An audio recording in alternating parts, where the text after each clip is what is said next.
I'm at Honeybees again. This is a new video for me.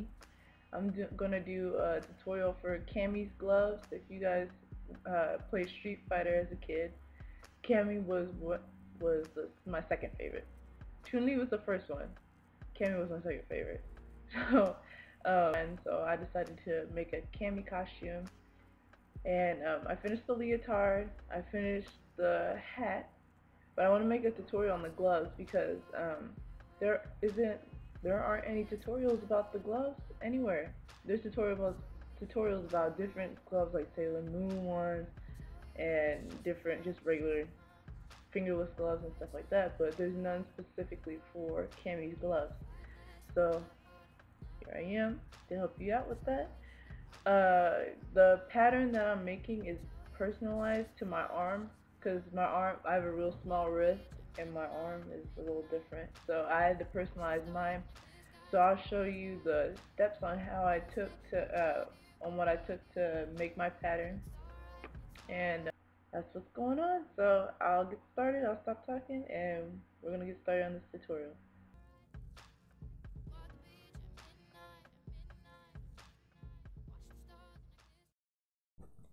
Wow, this definitely looks intimidating, right? Well, I'm going to for sure break down this, but this is definitely the layout of all the stuff it took me to get to the Cammy glove that you guys see right at this point in time. So I'm gonna break down each section of this little diagram slash information page that I had to come up with to actually create this glove. So I'm going to actually go through the breakdown right now. So let's go. This one is the full my little sketch of what the Cammy glove would look like, and then my measurements on how I would do them. This one I actually ended up doing the fingerless glove, so this is before I did my own modifications on what I wanted my glove to look like. But yeah, so basically the main measurements that you'll need if you want to do the regular glove would be just the glove in general, let's just put it that way, is the inner part of the arm to the tip of my middle finger, the inner part of my arm to the wrist itself, and then the upper inner elbow. And then you just have to measure around them and take measurements on there. That's basically the main measurements that you need for this glove. Okay, so the top part of the glove, so you want it to be exactly at where your knuckles start, where the first set of knuckles start across your hand, and then it should end at your wrist, because you're going to connect this to the sleeve, technically the sleeve part of the glove. And then so you're basically going to do a half seam allowance.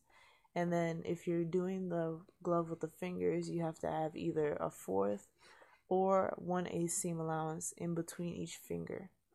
So that's depending if you want to do seam allowance or not. If you don't want to and make it easier for yourself, like the easier version, you can just end it at where your knuckles are, add probably a 1/2 inch above so you can fold it under and then sew and basically hem that glove. So that's actually the easy version. That's the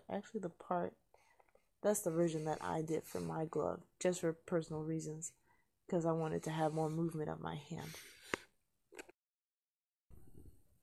So this is the sleeve part of the glove. You're going to basically measure your wrist, around your wrist, and add 1 inch just in case if the fabric doesn't stretch, or you also need to take in consideration of the seam allowance that you're going to put on there. And then you're going to measure down to the innermost part of your elbow. And for me, it was 6 inches around my wrist, and then 9.5 inches around the innermost part of my elbow, and then it was 8 inches across. So basically it's just you take in consideration the size of your wrist and your inside of your elbow, but it's basically going to be a straight piece. And so mine was 9 inches by 8.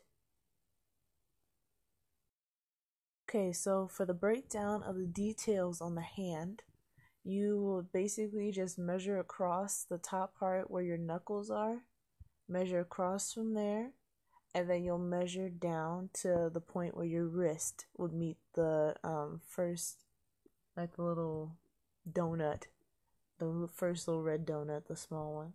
So you're going to measure across, then you're going to measure down, and for me it was 3 inches across and then 3.5 inches down, plus the 2.5 seam, the 1.5 seam allowance. And then you, for the little square piece that goes on top of that, you're going to make that detail actually 3 inches wide, and then 1 inch down, and then the little extra piece is going to be 2.25 inches. And then the last piece, which is basically for the band that goes over the top of the knuckles, is actually going to be 2.5 inches across and then 1 inch down. And then you're going to have little pieces that are, well, one is going to be the square that attaches to the actual point. So on that square, you're going to put this 1 inch square, 1 inch by 1 inch square, plus the seam allowance to match that up to go over the top of the fingers. And then there's also going to be a 2 inch square that you're going to use the covered button method, which is you're going to take the piece of fabric, put stuffing in it, and then hand stitch it to the point where it turns into a little ball.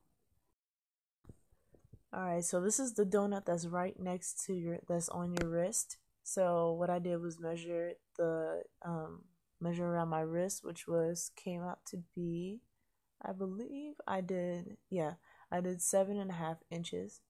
So that came out to 7.5 inches, and I measured out 1 inch, as you can see on the little donut picture over here, and then a half seam allowance for that one.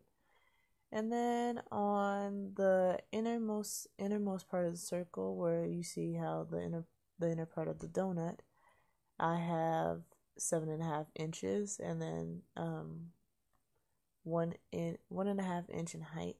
And then for the outer part of the donut, it's 11.5 inches, and then 1.5 inches in width. And then the cut to on both of those is on there. So this is actually the large donut that goes in the upper part of the arm. So I measured around the upper part of my arm by my elbow, and that came out to be 9.5 inches. And then I measured out from there 2 inches out, and then the seam allowance is 1.5 inch as usual. So I go by that. And then so inside the circle that you see there on the paper, actually there's supposed to be where it says inner. That's actually the little panel that goes in there that forms, that when you stuff it, it'll make this little donut basically. So the one that says inner is supposed to go on the inside of that circle. So for me it was 9.5 by 1.5 inches. And then the one that goes on the outside of the circle that says outer is 15 inches by 1.5. Well guys, thank you for watching my video. If you like this video, press the like button, and don't forget to subscribe if you haven't subscribed already. And I'll be uploading videos every Monday and Wednesday, so keep up on that. And then I will be uploading all my details and stuff to my blog, and I'll have the link below. Bye guys, love you.